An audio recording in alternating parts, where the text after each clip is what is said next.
What is up, everybody? Brian Mendler back in your life on this Monday in April, and I am super excited today. I've been waiting to do this one for a long time to be joined by, I will call him the social media king, the great Gerry Brooks joins me. How you doing, man? It's good to see you. Good, good. How are you? I appreciate you having me on. So what's been going on? You're in Lexington, Yep, school's out. You've been posting all sorts of funny videos, which I appreciate. How yeah. you doing? Doing good. It's just, trying to hang in there with everybody else, trying to figure out what to do with our NTI, non-traditional instruction is what we call it. So, just trying to hang in there, getting a hold of parents and, being condemned in your house so that you can't leave. So it's just a little bit crazy, kind of different times. Have you been holed up in your house? I saw you out and about. You were Yeah, doing Chromebooks today, and yeah. Yeah, I've been out doing Chromebooks. Last night we did a parade. We had about 60 cars in a parade and did about an hour and a half in the neighborhoods and drove through the neighborhoods with all the teachers and honking at the kids and go in whenever anything needs to be done. We passed out packets to kids. Got to get food out. So it hadn't stopped, but, you're probably talking 2 or 3 hours a day and then online and, the things the teachers need to do. So trying to stay away, but there are some things, like the Chromebooks. We had a good 200 kids. 200 kids that didn't have them. So, we needed to be able to get them there. So, very cool. And you were able to, so that's great. So are you all doing online teaching? Are yeah, your we've got, teachers yeah, on? yeah. Well, it's the district it's kind of a hodgepodge. We have a lot of schools that are one to one and a lot of schools that are not. So, most of us probably had to do activities and work and reading prompts and things like that with the option of online things. So our students got packets of papers with as many activities that we could do and not just doing like homework, busy work, but then they also got the option of online activities and IXL and things like that. But we can't require it because we aren't a one-on-one school. So. Mm. All right, so I'm guessing a lot of people are curious as to know your thoughts on the whole thing. First of all, tell me a little bit about what it was like for you, kind of when things ended. I've done that with a few people, so I don't want to spend a ton of time on that. But where are you with this all right now? Right. Well, we are. I think we are 2 weeks in, and we got just a surprise. In 2 days, we're going to do something. They gave us 5 days of snow days, so they said send something home that's not required. So we kind of all crammed together and sent something home just for 5 days for some work, and they were considered snow days, and those will have to be made up if we come back. But we feel like the governor will suspend them. And then we had a week of spring break. And then we are now we had to have 15 days, 3 weeks worth of work that we sent home, online learning packets. And then that'll take us up to May 4th. And we think at that point, they're going to go ahead and call probably this week sometime to go ahead and call us out for the rest of the school year. We don't know, but that's what, is kind of looking at. And so then the teachers will have to come back in and finish out another 3 weeks worth of non-traditional instruction, which is what they call it, and get those packets out to the kids. So, just kind of playing it by ear. It was a big rush. The teachers were amazing. The district did a great job. Nobody was really prepared for this. So I think they've done the best they can with what they've gotten. And I think the parents and students are appreciating it. And a lot of relationships being built, a lot of communication. And so that is a positive out of it. Yeah, and I think that's so important. I've told people on my show a bunch of times. My daughter's teacher, she was actually my guest last week, has been unbelievable. My daughter's in kindergarten, and she's been live teaching literally almost 3 hours a day, like where the Yeah. kids are on. All the kids are on. They Right. can see each other, talk to each other, look at each other, and the relationship part is the key. I mean, that's the key. It's Yeah. the academic piece is okay, like cool. Give me some of that, but give me the relationship piece more. Today they sang happy birthday to a kid it was their Right. birthday, and kid's not going to get a birthday. And I feel like it's those kind of things that kids are missing out on more than anything right now. Right, absolutely. And the teachers, communicating with the parents because, the parents are having to reach out a lot more. Teachers are checking in on them on a regular basis and relationships with each other because, we see each other in the hallways. We don't think to talk or we don't see somebody. But now that you're not seeing them, I've really been encouraging people to text people that you wouldn't normally text. Keep in touch with people because it really can be a positive climate and culture thing if you're building relationships. No question. So, I mean, I'm a fan of you, and I was telling you before we started that my wife is a huge fan of you. She actually, Yeah. anytime my wife needs to laugh, she goes to your Facebook page or your Instagram page, and she literally starts cracking up. So, Yeah. I want to talk about that. Like, how did you become sort of a Facebook star, and how did Right. you? I'm not saying you're trying to be that. I don't think you are Right. actually. I think that's what makes you so good. Is you're just, I mean, Right. it's you're great. But how did that all start for you? Well, it just started by accident. I posted a video for our teachers about the stress of teaching for testing. They were all stressed out about it, so I sent them a video, and then they liked it. And so I was sending videos once every 2 or 3 weeks, and got to December and did a video on what principals can get teachers for Christmas. And my niece is a teacher, and she said, you need to really post that on your Facebook. So posted that on the Facebook, and it went viral. And so then I just started posting the videos that I was doing for the staff, and it's grown into 2 million followers on social media.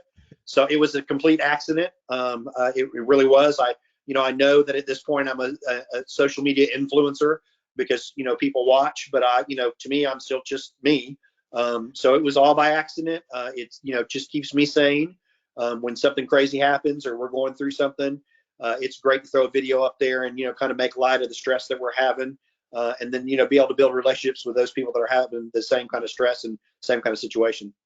And so how do you do it? Like, what is your thought? Like, I mean, you're like one of the cool kids, you're TikToking and you're kind of Right, everywhere. So right, take me through like a video, like how do you right, do it? What's your whole thought? right. Well, TikTok is real easy because I just watch everybody else's, and there's a sound clip, and I think, gosh, that sound clip, really works for education. So TikTok is easy because there are so many sound clips that you can put them into any situation. So that ends up being the humor on TikTok because you have a kid that's arguing with your mom, and all of a sudden you take over that voice, and it's like you're arguing with the principal or a teacher. So that's real easy. At Facebook and the other social medias is just on the things that happen. Anything that you say, wow, that's dumb, or wow, I can't believe that happened, or, gosh, this is stressful, can be made into something humorous. And so we're all going through it. So whenever I have a stressful day or I deal with a parent that's, saying something crazy, or a kid comes in and does something funny, or, we all have stress about assessments or evaluations. It just kind of lends itself to being humorous and making fun in a light way of what we're dealing with. So really, it's all just based on the day-to-day situations that we deal with as educators. And what I love about it the most is that's what it always is, right? It's always kind of like making fun of a situation or poking fun Right. at yourself, which my wife, we were watching the one that you did where you went to Michael's and you were talking about glitter and, Right. it's Yeah. just like, was dying, and so my wife's a world renowned abstract artist and Oh, really? she's missing Michael's more than anything right now. Michael's is like Absolutely. her Yeah. place. Yeah. So she's like, look, he's at Michael's. Right. It's Well, and hilarious. that's such a teacher thing because they're doing crickets and they're doing the bedazzling was in my age frame, but my age group teachers still do that, so that was funny for them. So we're all dealing with the same thing. Teachers are very crafty. We're very Etsy. We're very teacher pay teacher, and we don't think about one of those things. It's just something you take for granted that you're going to be able to run out and get some cricket vinyl. Or get some bedazzled jewels, and all of a sudden we're stuck in the situation where we've been 6 weeks. So, again, just a humorous situation that we're all going through. Yeah. So take me through your career, right? I know you were a teacher for a while. You were I believe a intervention specialist for a while and Right. now an Yeah. administrator. Where did Yeah. that start? What's your background? What do you love about this? Well, started in Florida and taught third and fourth grade in Florida and half a year in first grade, and then moved up to Lexington. I've done every grade except for kindergarten, and done 3 years of intervention and 16 years of administration. So it just kind of evolved into where I was at and where I felt like I was most needed and where I could affect the most people. And so it's just kind of evolved going up the chain, to being the leader in school, and being able to support teachers and doing intervention to be able to help individual groups of kids. And so it just is, I think that education is constantly moving, and we need to continue to do that, not assume that we're going to be a third grade teacher for the rest of our lives, because as we get experience and gain experience and do professional developments, it may be that our fit is a little bit differently. So for me, I just kind of moved up into a different teaching situation with administration. So, affecting students in a different way. And now you do. So I was curious as to what you do. I actually was going to come. Your event got canceled. I live in upstate New Right. York, and Oh you yeah. had an event in Buffalo that was actually Right. canceled. Yeah. What do you do? What are those events? Is that like a Yeah. comedy show, so to speak? It's sort of, it's, I had a lot of people saying they wanted to see me speak, and I was going to conferences, and conferences $3, $4, $5, $600, and so started out just being asked to speak at big conferences, and had a lot of people saying we would love to come but we just can't come. So we decided we were going to do our own events on the weekends, and it's $20 and it's 2 hours, and we just gather together, and I use videos to kick off a topic. And so I'll use a video on getting along with your fellow colleagues, and I'll do one of the videos, or how to get along with parents. And so it's kind of a combination of both. I kick off a topic with a subject, kick off a topic with a video, it's a humorous video, and then lead into an encouragement to, as funny as this is, talking about parent buttons that you would wear at parent teacher conferences, here's some suggestions on how we can make sure that we're being positive influences with parents. So it's kind of both. Very positive feedback, because I think they're looking to come for straight comedy. But my goal is for them to walk out of there encouraged with a couple things that they can do. And, it's just very well received. And it's very inexpensive. People come with their grade levels. It's just a fun day. They go out to lunch, they go shopping at night. And so it's really just a team building thing. And it's gone very well. Good for you. So what are some things, right? Right now, as a parent and as a former teacher, what are some things that some teachers can do to connect with parents? Well, I think it's the importance of that relationship, is that, we have this opportunity now. I had a teacher the other day that was kind of complaining about having to do visual or verbal communication. And I thought, all you're going to do is electronically email them. Now is the time that you have, our teachers are getting paid for 6 hours a day. And if they spent, 5 minutes calling every one of their parents, that would be 3 hours of their day. So I wasn't quite getting that. Now is the opportunity. If you're being paid all day long, the bottom line is most teachers are not teaching Zoom for 5, 6, 7, 8 hours. So spend an hour of that day, 10 minutes for 6 kids. By the time you get to 5, you got 30 kids that you called. And it really is an excellent opportunity, because a lot of times you can go months in the classroom with never talking face to face with a parent or on the phone, because you're emailing, you're sending out newsletters, you're sending out daily planners, and all of a sudden we don't have that. So I think we need to make sure that we are understanding that the relationships now, they have to go beyond electronics. And it's not hard because you've got time. Before, I would never ask that, because I don't want them to do that after school. But right now, you've got from 8 o'clock until 3 o'clock that you're being paid for. So take that opportunity to call the parents. And if you can't get a hold of a parent, go to their house and put a note on their door and say, please call me. Because it's that visual and verbal communication that is building the relationships that we don't ever have the time to do on a regular basis during the school year. No question. So what do you say to teachers whose response is, but I have my own kids at home and I'm trying to homeschool my own kids? Because I say exactly what you said, and that's what I hear back. Right. Well, it is difficult. It's very difficult knowing that there's 3 kids in the household and you're having to do all this stuff. But it's got to be a management thing. You've got to be able to manage it. And I hate that. I'm not that parent situation, so it'd be easy for me to give advice. My advice would be, get a time frame. Let them do their online stuff while you're teaching your Zoom. And a lot of people are not doing Zoom, so they've got that. But you've got to make sure that you make a commitment to know that you're getting paid for 6 hours a day. And I don't really expect them and feel like they're on call at all times. But I really see this as an opportunity to, electronically communicate 2 or 3 times a week, but at the very least, visually or verbally contact every parent and just work that in your schedule. And it's a stressful time for everybody. I can't imagine being a teacher with 3 or 4 kids at home, trying to teach online, trying to answer, emails. But it's just the situation that we're in right now. We need to make the best of it. Yeah, and the bottom line is a lot of times those kids are home with a parent who's lost their job, who's been laid off, who needs some time to kind of get their bearings and get some work done. And it's, I'll tell you, for myself, it's nice. My daughter's teacher takes a few hours a day off of my plate, right? And like every 4 days a week, I know she's gonna Right. be there to take a few hours a day. And that's actually what I want. Right. As a Yeah. parent, I don't need you to do 3 plus 3. That's cool if you do that too. I'm Right. fine with that. But That's not, I want you to be able to, where I could put her in a room with headphones, a computer, and I know Right. you're going to give her something for, for at Right. least a few hours. That's what I'm actually looking for as a dad. But Right. it's tough. I get it. It's tough out there, for a lot of parents, and for a lot of teachers that have to do both. And I've heard that from my son's teacher. That was what I heard from her was, well, I'm busy. And I'm like, I hear you. Like, I get it. Right. But to me, like Yeah. you said, you're getting paid for a full day. I mean, if Right. you're getting paid for a full day, I'm not asking you to Yeah. put in a full day. I'm asking you to put Right. in an hour, put in two Yeah. hours.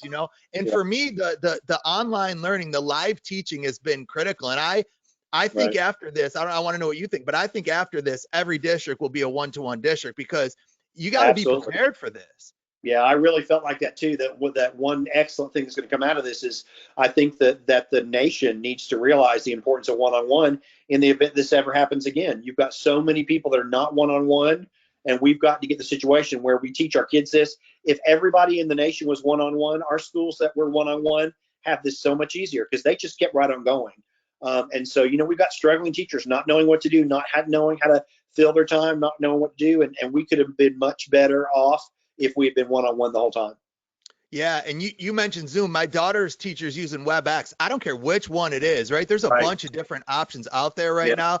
I actually love WebEx. It's Cisco. It's allegedly, supposedly, it's a little more secure. I don't know that Right. for a fact, but that's what they say. Yeah. But I love it. And the other thing that I love is, for now, it's everything's on the table now, right? So as a Right. parent, I used to send my kid to school, and the truth is, I didn't really know what they did. Right? Right. Like, Yeah. they kind of did their thing and they came home, and if they liked school, they had a Right. good day, they liked school, they were happy, cool, right? Right. But now I'm actually watching what she's Right. doing and how she's teaching. And sometimes, like, I've seen, so I want to know what you think about this. What do you think about evaluations? Because look, I'm watching my daughter's teacher teach every day, right? And I'm sitting here Right. going, this is simple to evaluate. She's Right. amazing, right? She's Right. putting effort to do it.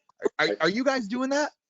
Well, the problem with this is, we have a lot of principals that are very organized, and we're done at that point where they're evaluations. And, we're in our classrooms every day. And so you can really write up an observation based on your day-to-day interest. But that's really not the way districts and state work. You're really supposed to have a sitting in there for 45 minutes, an hour, taking anecdotal notes about exactly what's going on. And that's been removed. And so that's really hard. I personally think we should go, everybody's doing a great job.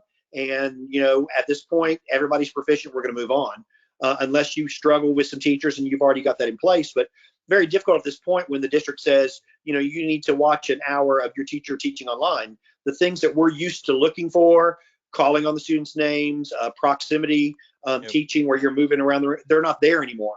And so I really do wish that the district, the districts and the states would just go, we're in a different situation, just like we are with the kids.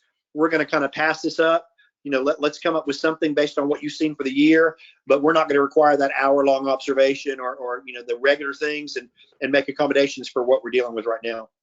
Are you willing to share with me how you personally feel about all of this? Like, so where do you stand on this? Are you for school being closed personally? Like, if Gerry Yeah, Brooks was in yeah. charge?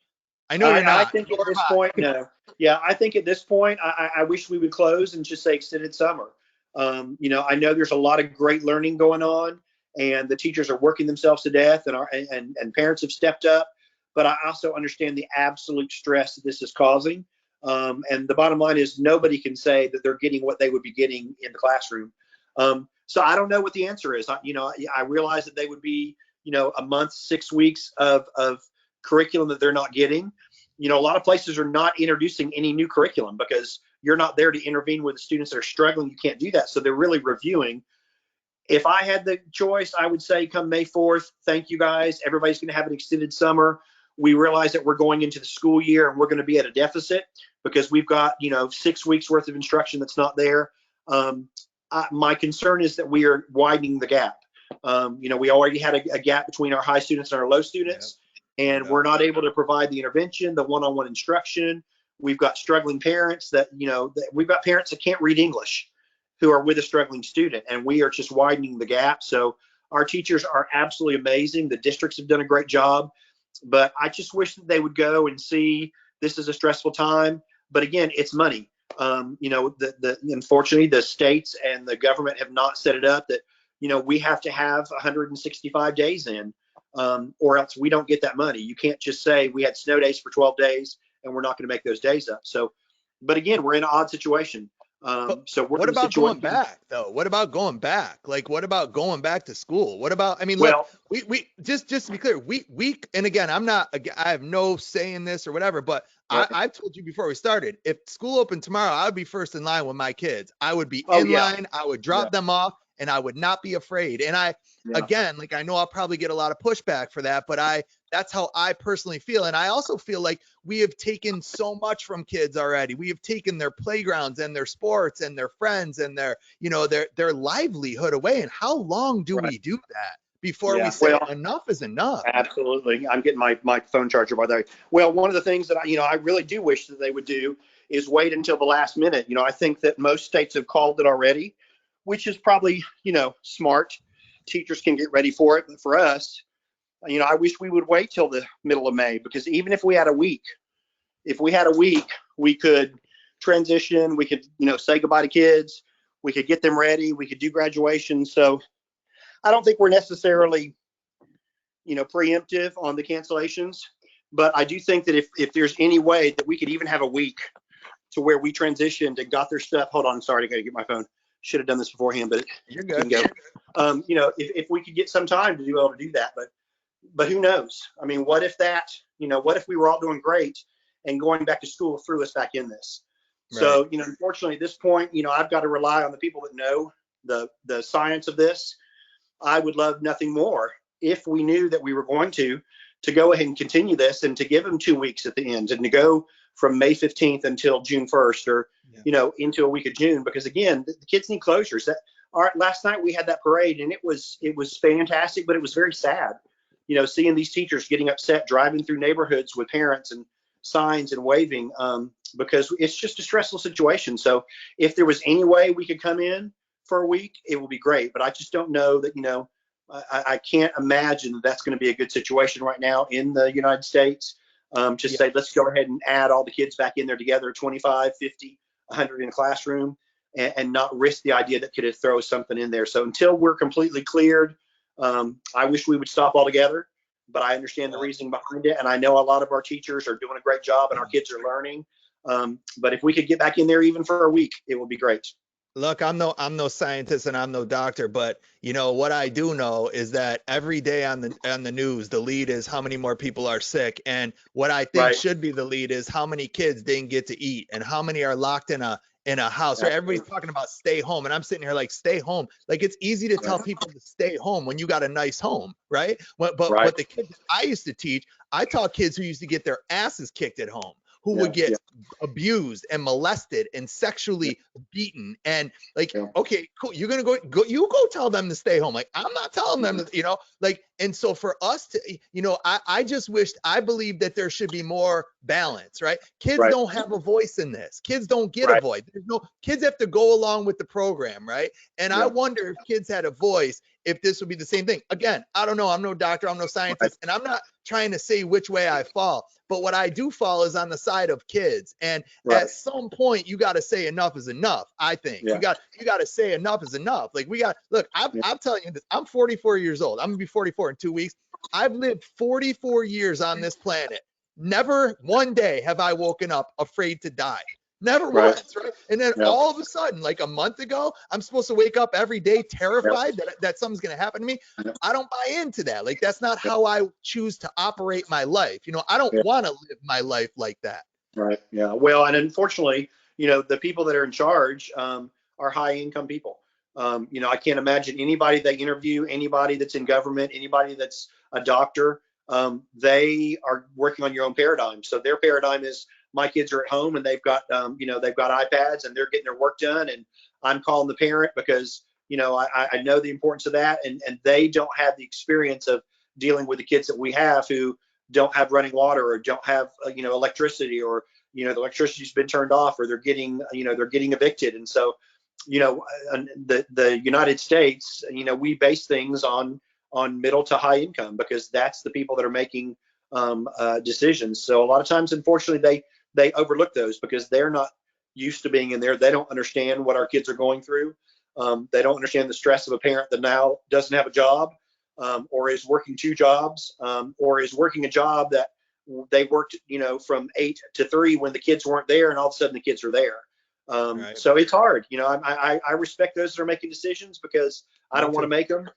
But I do wish that they would think beyond their paradigm of, my kids are safe, my kids are at home, my kids are mad because they can't get with their friends when we've got kids that are, don't have anything to eat. So. I hear you. Did you grow up wanting to be in education as a kid? Yeah, I mean, I think it's natural for most people. I just think you lend yourself to that. All the jobs I had over the summer were teaching swimming lessons or working at a camp and that type of dealing with kids, and so it was just a natural progression of that. I think that's the case for most teachers. You enjoy babysitting, you enjoy working with your siblings, you enjoy teaching swim lessons or working at the YMCA. And I think just a lot of people growing up that it's a natural thing. It's a natural leadership. So I just think that's kind of the path that was taken based on the things that I enjoyed and the things that I did.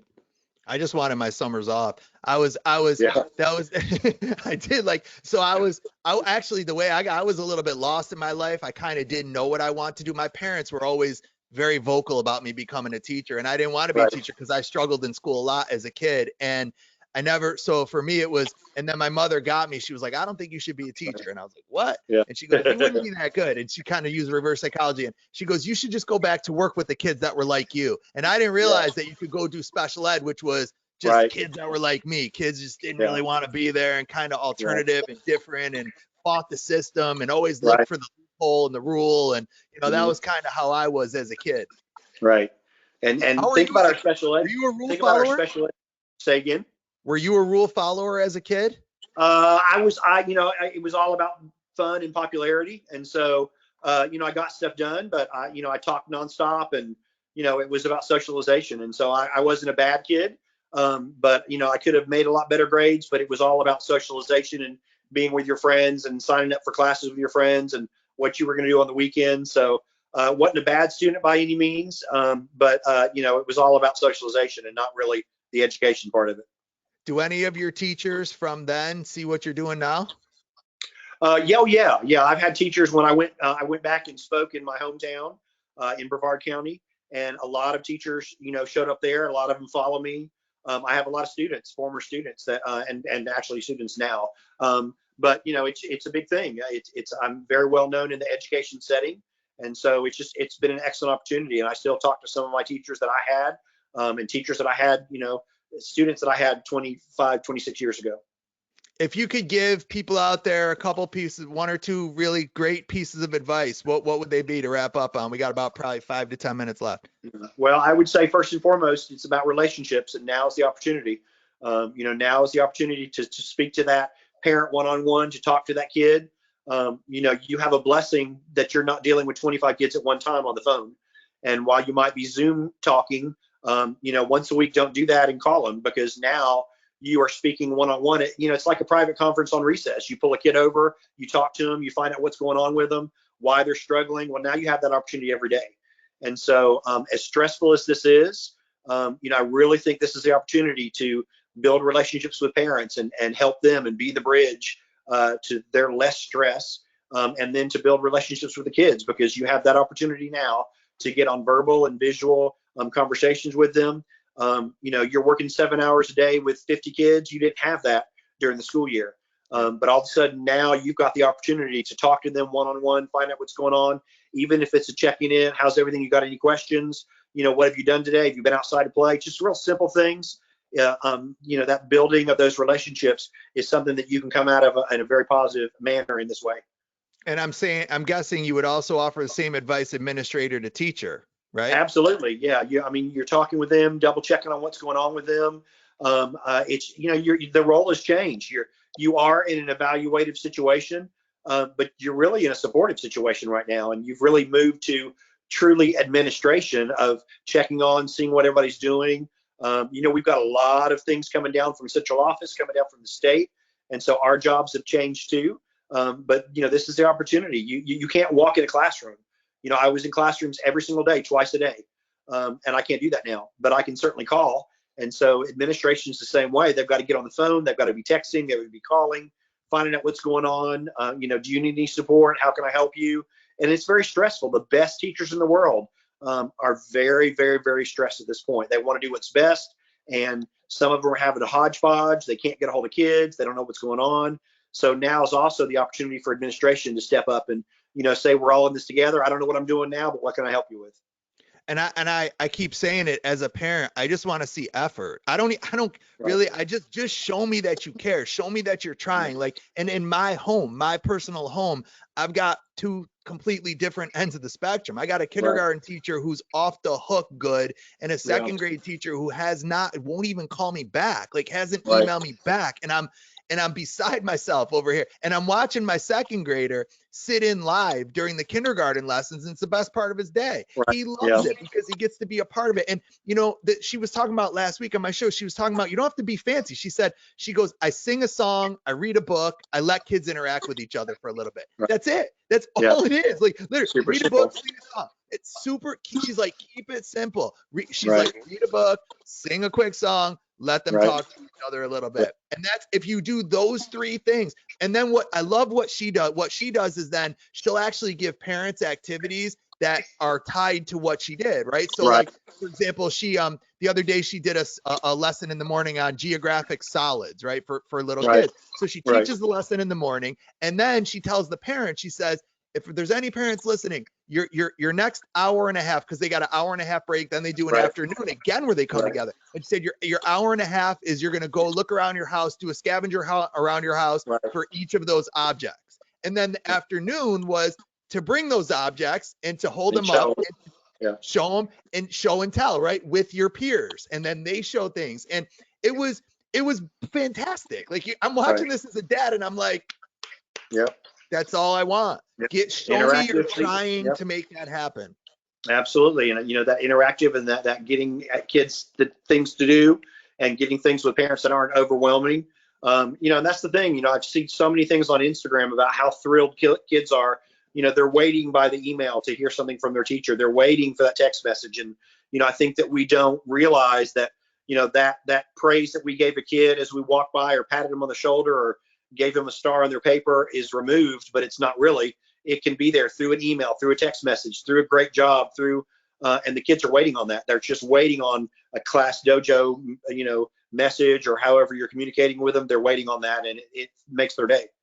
Seesaw is what my son's class is using, and so they, any time he posts anything, no matter what we're doing, he's like, Dad, I got to check to see if anyone comes. And that's all he wants. He just wants to be noticed. And, and I get emotional because, I miss school, man. I miss the routine. I miss getting my kids ready to go. And I'm ready for it to be back, and I'm ready for us to be back. And I want it so bad, and I have no control over it. And usually in my life, when I want something really bad, I have some kind of control after going after it. And with this, I feel like I don't. And so I feel like I'm kind of walking in circles sometimes. I don't know if you get what I'm feeling. Yeah. Oh, absolutely. And, I can't imagine as a parent, and a good example is what you're dealing with, two different teacher types. And we deal with that in school, but we can also drive up to school and have a one-on-one conference with them. And so it's difficult. And we got a lot of teachers that are stressed out and going, oh my gosh, this person is doing song and dance, and I don't think I can do that. I just think people are trying to do their best, but it's really put a pretty big gap into what teachers are doing and enjoying and liking and what their giftedness is. But I think we just got to continue to be able to be teams, work together with the teacher, work together with parents, and, try to be able to get through this time. I'm with you, man. Anything else? No, just wanted to say, best of luck to everybody, and we're all in this together, and we're going to get through this. We're going to get through it together. I'll keep throwing up videos that are humorous and serious in there, and hope to keep getting support. If anybody ever needs me, they can message me on Facebook. It comes directly to my email, and I answer those. And how much you must spend a ton of time. You respond to everybody. It's amazing. Yeah, it's stressful and it's fun, and it's just part of it. I think it is, and so I go on there and double check. And even if I'm sending a smiley face or that's hilarious, I feel like I'm at least talking with them. And a lot of people ask about problems or suggestions or those types of things. And again, it's a great opportunity to build relationships. Do you ever get any hate on there? Oh, all the time. I mean, there's not one video that I don't put up that somebody is not complaining about, but I just delete them. I don't have time for that in my life. If somebody disagrees with me, that's okay. Sure. You can disagree with me, but I don't have time to argue back and forth, to explain things. If someone messages me personally and says, oh my gosh, that video was offensive for this, and let me tell you how I'm feeling, then I'm always like, okay. But if somebody jumps all over me and I can't believe you did that, I mean, who has time for that? Do you have And one? so, Do you have one specific that jumps out? I'm just curious, like a well, video just where this you one got. that, yeah, just this one that I just did. I said that I was very upset with churches that were meeting, because I have a child that's healthcare, and those people are endangering my child. And I said, if you worship a God that, parted the sea and moves mountains, but that God is not big enough to worship with you in your house. And I had a couple people feel like I was just making fun of Christianity. I'm not. I was a minister for 9 years, but I was really just trying to say, you've got this amazing God that saved you and moved mountains, but yet you feel like you can't worship in your own house on a Sunday. And so, I had a couple people clap back on that. Not huge. When I have 3,000 comments, I can have three. There was literally 3 or 4 people that wrote something, but you focus in on those, and then people get dragged in them, and that's why I delete. It doesn't bother me. I know that's part of the business, but what happens is other people start Yeah. jumping in there, and all of a sudden I've got this tag of 9 people. So I just delete them because I just don't have time for that, and I never want it to be a controversial situation. And again, if someone messages me personally, I can say, oh my gosh, that's not what I meant, or thank you for that perspective. But if they're willing to go on there, there's a lot of trolls. All they want is that Yeah. attention. Yeah. And then teachers jump all over it and start arguing. And I'm like, nope, I'm going to delete that out of there. So, And then the whole thing's gone. But that led me to something. So you're minister, real quick, minister for 9 years. You take the stance right now that you don't think people should be going to church, even in the South, like oh, because in Mississippi and absolutely stuff. not. Yeah. No, I think if you are on a quarantine or you're on a state shelter at home, you shouldn't be going. There's a reason for that, and this is the opportunity. Worship with your family, worship online. But my child is working in the emergency room, and I can't see him, and I've not seen him for a month and a half. And when you decide to go sit with your friends at church and sing songs because you feel like that's where God is instead of in your house, then it's a stress for me. And this is, if you're not in a quarantine area, absolutely, I would love to be back at my church. But you are risking the health of healthcare workers beyond the people that are there. And then you're going to go back to work, and you may not ever get it, but you may be asymptomatic. You may give it to someone else. So I just think at this point, if the science people are saying, and people argue it's a separation of church and Yeah. state, and it's a draconic law or whatever that is, Yeah. I don't think it is. I think it's saying we don't Yeah. want anybody congregating at a rock concert, at a sports event, in a church. Yeah. And I would love to be in church, but I also know at this point, me being in church could put somebody else at risk, and anybody being in church is putting my child at risk because he's Yeah. having to work in the emergency room. And I think that we all need to be obeying those. I So, see both sides. I see both sides because, like, here in New York, they just closed all the golf courses, and I'm shaking my head at that because I'm right, like, come on, man. Like, a right, golf course, I was as social distance as you could possibly be, right, right? Like, yeah, but I can't even go there. And I think so I was with you until they did that. And right, yeah, when they did that, my perspective started to change, and I right, started getting way more scared that they were yeah, taking away my freedoms than that I was right, going to get sick. But not yeah, till they did the golf course. When they did the right, golf, so like I just wonder where you draw the line. I hear you, and I'm my brother, same thing. He's on the front lines of this. He's a doctor, and the and so I just the yeah. golf course one is they got to open the golf course. Come Yeah, on, stressful. Well, not, you a the golfer? church that was here, that was the controversy in Kentucky, said, we practice social distancing. Everybody sat. Well, then they had them on TV all coming out the door at the same time, right next Right, to each other. right. So you can say you're social distancing, but I don't know. It's Yeah, very stressful. But on me, I'm always erring on the side of, I'm going to protect my child. I'm going to protect the policeman. I'm going to protect the person at the golf course. yeah, And people will say, well, Walmart's open. Oh, it's not the same. You're staying away from everybody. You've got to have that.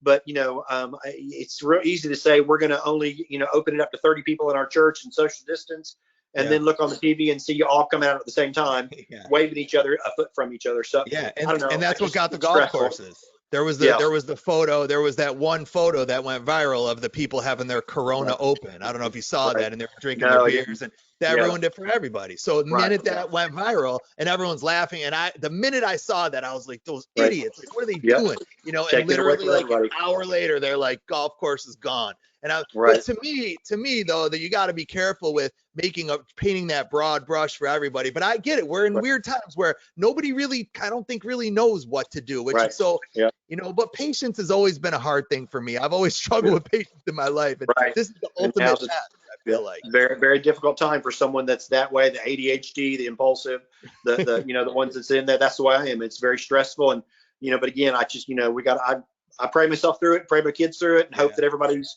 doing what they need to do and trying to be as protected as possible. And I think about that too when I'm handing out Chromebooks.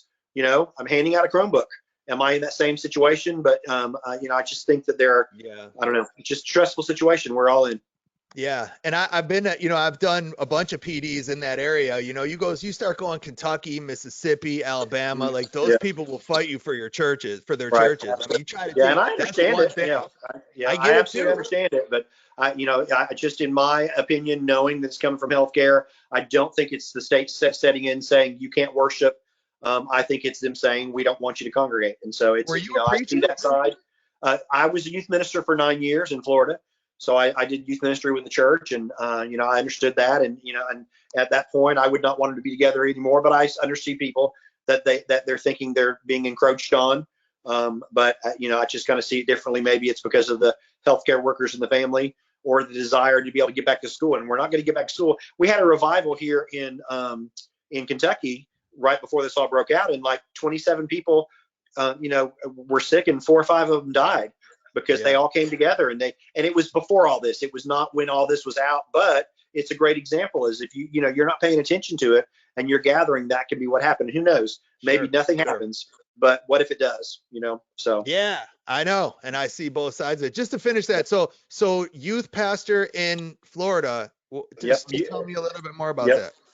Well, again, it's just the natural progression of where you're at. I was in school and I taught for 4 years, and I, you know, got very involved in church, and just thought, you know, maybe it's a bigger ministry in youth ministry, and moved into youth ministry, and was there for 9 years, and just realized the bigger ministry is probably in school, and setting that example. So again, I just think it's where you're at in your life. That was perfect for me right then and there. I loved it. And then just kind of went back into schools, and you know, do that as an example for, you know, for who you are. Well, listen, man, I Yep. appreciate very much you doing this, taking the Yep. time. I appreciate No everything problem. that you do to put some light in stressful situations. Yep. Absolutely. We look to you for that, Well, I and appreciate I it. think the education community does, and you carry the torch well. So Appreciate it. thank you for taking a few minutes out of your day to do this Yeah. with me. I appreciate it, and I'll catch up No with you soon. problem. I appreciate it. We'll be praying for you, ever. Talk to you later. See you, buddy. Thank you.